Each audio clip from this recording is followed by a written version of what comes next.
না, overall West ইন্ডিজই আমার জন্য সবসময় ভালো কিছু নিয়ে এসেছে। ওভারঅল আমি যদি আমার ক্যারিয়ার জুড়ে দেখি, ওয়েস্ট ইন্ডিজে আমার অনেক ভালো ভালো স্মৃতি আছে। সো স্বাভাবিকভাবে ওই একটা কনফিডেন্স আমার ভেতরে কাজ করছিল যে এই একটা জায়গা যেখানে আমার ভালো করার সম্ভাবনা অনেক বেশি। সাকিব, আমি জানি না কোশ্চেনটা হয়েছে কিনা, যে আপনি এই ম্যাচের আগে আপনাকে নিয়ে যে ধরনের আলোচনা ছিল এবং ওই যে আচ্ছা, ইয়ে আমি করছে। একটু যোগ করতে চাই, এই কারণে এর আগেও এত বছরের কেরিয়ার আপস অ্যান্ড ডাউনস হয়। তো আপনার বয়স, অন্যদিকে ব্যস্ততা, নানা কিছু মিলিয়ে সাকিব শেষ এরকম একটা রব উঠে গেছিল। তো আপনাকে যতটুকু চিনি আমি, ওইটা একটা এক্সট্রা মোটিভেশনের কাজ করার কথা। এটা কি আসলেই করেছে নাকি প্রথম 2 ম্যাচের পারফরমেন্স? না, আলহামদুলিল্লাহ আল্লাহ আমার প্রতি সবসময় অনেক কাইন্ড। এরকম সিচুয়েশন যখনই আসে আল্লাহ ভালো কিছু দিয়ে দেয়। সো আলহামদুলিল্লাহ যে ভালো কিছু করতে পেরেছি। ইম্পর্টেন্ট ছিল আমাদের 2টা পয়েন্ট পাওয়া, যেটা আমরা পেয়েছি। যদি আমাদের এই 3 ম্যাচে কেউ আগে দেশ থেকে আসার আগে চিন্তা করতো যে 3 ম্যাচে 4 পয়েন্ট আমাদের থাকবে, আমার মনে হয় যে সবাই আমরা সেটা খুশি মনে নিতাম। কিভাবে জিতেছি আমার কাছে ওটা অত ইম্পর্টেন্ট মনে হয় না। এই ওয়ার্ল্ড কাপের মতো স্টেজে আপনি 2টা পয়েন্ট পেয়েছেন, আপনি ম্যাচটা জিতেছেন, এটাই সব থেকে বড় ইম্পর্টেন্ট বিষয়। পার্সোনাল, আমি আমার লাইফে কখনোই আমার কাছে মনে হয় না যে আমি পার্সোনাল গোলের জন্য চিন্তা করেছি। কখনোই সবসময় চিন্তা ছিল যে টিমের জন্য কিভাবে কন্ট্রিবিউট করতে পারি। পার্সোনাল অ্যাচিভমেন্টের জন্য যদি খেলতাম হয়তো অন্যভাবে ব্যাটিং করতাম। দলের প্রয়োজনে যেভাবে ব্যাটিং করা দরকার ছিল আমার মনে হয় সেটা আমি করতে পেরেছি এবং এটাই স্যাটিসফাইং আমার জন্য। শাকিব ভাই, কংগ্রাচুলেশন। দিস ইজ আলী ওই নাম শাহরিয়ার আর ইয়ে বলতে বলছো? This is Ali Shahriar Amin from Dhaka Tribune news paper. Shakib ভাই, রিশাদ হোসেনের যে ইম্প্যাক্টটা আমাদের দলে, আসলে বাংলাদেশ তো বেশ অনেকদিন ধরেই একটা লেগ স্পিনার খুঁজছিল। তো ফার্স্ট ম্যাচে আমরা দেখলাম যে খুবই ক্রুশাল একটা সময়ে 2টা উইকেট নিয়েছে। আজকেও বললেন যে ম্যাচের মোডটা অনেকটা ঘুরিয়ে দিয়েছে। তো as a leg spinner plus as a impact player, ওর ওর প্রতি আপনার মানে সাজেশনটা কি, যে বাংলাদেশ ক্রিকেটকে কত দূর সে নিয়ে খুবই ভালো করছে। নতুন হিসাবে আমার কাছে মনে হয় যে ও যে ক্যারেক্টার শো করছে খুবই ভালো। বাট আমি মনে করি যে এখানে সবারই কন্ট্রিবিউট আছে, স্পেশালি পুরো বোলিং ইউনিটেরই। এক এক সময় এক একজনকে দরকার হয় এক এক সিচুয়েশনে, এবং সবাই যার যার জায়গায় কাজটা করছে দেখে আসলে সবার কন্ট্রিবিউশনটাই চোখে পড়ছে। মুস্তাফিজ যেভাবে বল করছে, তাসকিন নতুন বলে, সাকিব নতুন বলে যেভাবে বোলিং করছে, তো স্বাভাবিকভাবে এই কন্ট্রিবিউশনগুলোও দরকার হয় আরেকটা বলারকে খুব ভালো বল করার জন্য। আমার মনে হয় সেই কাজটা আমাদের বোলিং ইউনিটটা করতে পারছে। সাকিব, মহিউদ্দিন পলাশ, খবরের কাগজ পত্রিকা। আজকে আমরা থার্ড ম্যাচ খেললাম। ডালাসে 124 রান করেও আমরা খুব টাইট পজিশনে ম্যাচ জিতেছি। নিউ ইয়র্কে 113 রান করে ম্যাচ জিততে পারিনি। তো আমার প্রশ্নটা হচ্ছে যে আসলে টি-20 ওয়ার্ল্ড কাপের মতো একটা ইভেন্টে এইরকম উইকেটটা আসলে কতটুকু আদর্শ হতে পারে? এটা তো আইসিসি কে প্রশ্ন করবেন আপনি।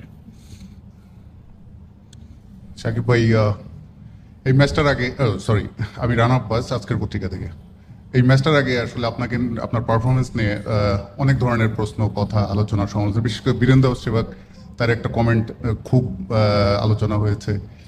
আপনার বীরেন্দ্র সেবক সে একটা বিশ্লেষণে বলছে, যে সেই মন্তব্য সব মিলে একটা অনেক আলোচনা। এই ইনিংসটা মানে আমার কাছে, আপনার কাছে কি মনে হচ্ছে কিনা যে অনেক প্রশ্নের উত্তর দেওয়া বা একটা অনেক অপেক্ষার শেষ?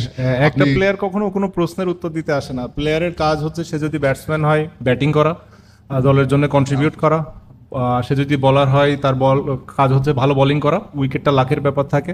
তা সে যদি ফিল্ডার হয়, যখন সে ফিল্ডিং করে তার কাজ হচ্ছে প্রতিটা রান সেভ করা, যতগুলো ক্যাচ তার কাছে যায় ততগুলো ধরা। এখানে আসলে উত্তর দেওয়ার কিছু নাই কাউকে। আমি মনে করি যে ইম্পর্টেন্ট একটা প্লেয়ারের, কারেন্ট প্লেয়ারের স্পেশালি, যে তার দলের হয়ে সে কতটা কৃতিত্ব রাখতে পারে। সেটা যখন রাখতে পারে না, স্বাভাবিকভাবেই কথা হবে, এবং আমি মনে করি যে সেটা খুব বেশি একটা খারাপ কিছু না। আরেকটা জিনিস বলছিলাম যে আপনার অনেকগুলো অপেক্ষার শেষ হলো, যেমন 50-র দিকে যদি বলি, পরিসংখ্যানের দিকে তাকিয়ে আপনি 8 বছর পরে আপনার টি-20 ওয়ার্ল্ড কাপে আপনি 50 পেলেন। 2021 সালের টি-20 ওয়ার্ল্ড কাপের পরে man of the match award পেলেন। মানে নিজেকে এই বিশ্বকাপের টি-20 ওয়ার্ল্ড কাপের মতো মঞ্চে এই ফিরে পাওয়াটা, এটার কতটা আনন্দ বা আত্মবিশ্বাস? দলের জন্য কন্ট্রিবিউট করতে পারলে তো সবসময় ভালো লাগে।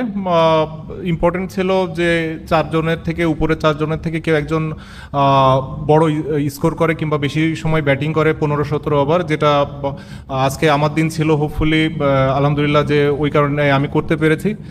মেবি নেক্সট টাইম অন্য কারো আসবে, তার করতে হবে। এবং এভাবে আসলে টি-20 ম্যাচ যায়। আসলে টি-20 ম্যাচ ওরকম খুব বেশি একটা কেউ পারফরমেন্স ওরিয়েন্টেড চিন্তা করে বলে আমার কাছে মনে হয় না। কন্ট্রিবিউট কে কতটা করতে পারলো এটা আসলে ইম্পর্টেন্ট। সাকিব ভাই, আমি ইশতিয়াক পারভেজ, দৈনিক মানবজমিন। সাকিব ভাই, আপনার এই 2022-এর পরে 50 ব্যাটে 50 এবং দলের একটা ভালো স্কোর, এটা একটু স্বস্তি কিনা নিজের জন্য এবং দলের জন্য ব্যাটিংটা ভালো এলো? আর একটা প্রশ্ন হচ্ছে যে আমাদের নেক্সট ম্যাচ নেপাল একটা ঈদের দিনে ম্যাচটা পড়ছে, ওই ম্যাচটা জিতে সবাইকে ঈদের আনন্দ দিতে চান কিনা? আহ, অবশ্যই ইম্পর্টেন্ট ম্যাচ আমাদের জন্য নেপালের সাথে, বা জিততে পারলে আমরা সেকেন্ড রাউন্ডে যাব, আমাদের জন্য অনেক বড় একটা অ্যাচিভমেন্ট হবে। সো স্বাভাবিকভাবে আমরা মুখিয়ে আছি সামনের ম্যাচের জন্য। ঈদের দিন, সো আমাদের একটা মুসলমান যারা আছি আমরা, তাদের জন্য একটা আনন্দের দিন। স্পেশালি বাংলাদেশে সবাই সেলিব্রেট করে, সেটা অন্য ধর্মের মানুষরাও আসলে ঈদের দিন সেলিব্রেট করে। তো আশা করব যে এরকম ঈদের একটা দিনে আমরা তাদের মুখে আরও বেশি হাসি ফোটাতে পারবো। প্রথম প্রশ্ন কি ছিল? মানে আপনার নিজের 50 পাওয়া এবং দলের একটা ভালো স্কোর। নিজেরটা নিয়ে আমি আসলে কখনোই অরিড ছিলাম না আমার ক্যারিয়ারে। আমি মনে করি না যে আমি কখনোই এই চিন্তা করেছি। দলের জন্য যদি কন্ট্রিবিউট করতে পারি সেটা ভালো লাগে। যেটা বললাম যে আজকে হয়তো আমার দিন ছিল, সামনের ম্যাচে হয়তো অন্য কারো দিন আসবে। ধন্যবাদ।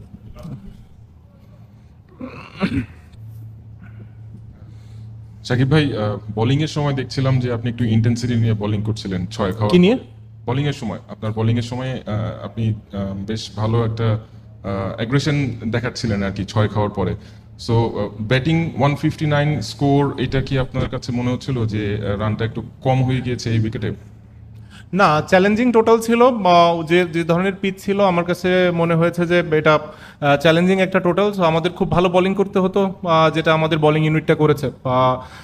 অ্যাট ওয়ান স্টেজ আমি বললাম যেটা যে 12 ওভার পর্যন্ত আসলে খেলাটা একদমই 50-50 ছিল, খেলাটা যে কোনো দিকে যেতে পারতো। ক্রেডিট দিতে হয় বা মুস্তাফিজ, রিশাদকে, যেভাবে ওরা ওই সময় 4টা ওভার বল করেছে আসলে, বা অসম্ভব ভালো বল করেছে, যেটা আসলে আমাদেরকে ম্যাচে অনেক ভালোভাবে ফিরিয়ে এনেছে। তারপরে আমরা শেষটাও ভালো করেছি। আমাদের বোলিং ইউনিট বেশ অনেকদিন ধরেই কনসিস্টেন্টলি ভালো বল করছে, স্পেশালি পেস বলাররা, সেই কনফিডেন্সটাও ওদের ভেতরে দেখা যায়। আর রিশাদের এডিশনটাও আমাদের জন্য অনেক ভালো একটা এডিশন বলে আমি মনে করি।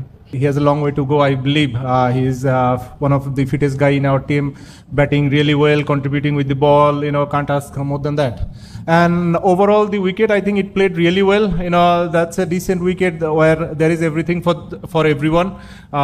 If you bowl well, there is something for you. If you look to score runs down the ground, there is value for your shots, because the outfield is fast, so you can score runs as well when you are set. So I thought overall it was a very good pitch for a T20 game.